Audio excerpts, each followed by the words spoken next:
Hello guys, আজ আমি এসেছি আনন্দময়ী তলায়। জায়গাটা খুবই সুন্দর আর শান্ত পরিবেশে ভরা। আপনাদেরও একটু দেখাবো এখানকার সুন্দর দৃশ্য, মন্দির আর চারপাশের পরিবেশ। আশা করি ভিডিওটা আপনাদের ভালো লাগবে। চলুন শুরু করা যাক। বন্ধুরা ক্যামেরায় চলে এসেছে, তাই সবাইকে একটা হাই বলে নিলাম। এখন চলুন আবার শুরু করা যাক। এই হচ্ছে আমাদের আনন্দময়ী গেট। মন্দিরের দিকে যাওয়ার এই পথটা খুবই সুন্দর। চারপাশে সবুজ পরিবেশ আর নিরিবিলি আবহ পুরো জায়গাটাকে আরো আকর্ষণীয় করে তুলেছে।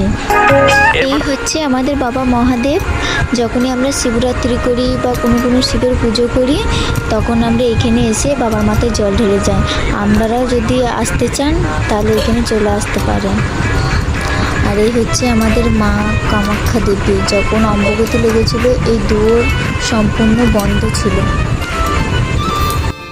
আজকের ব্লগ এখানেই শেষ করছি। লাইক, কমেন্ট, শেয়ার, সাবস্ক্রাইব করতে একদম ভুলবে না। অন্য কোনো ব্লগ নিয়ে খুব শিগগিরই আবার আসছি।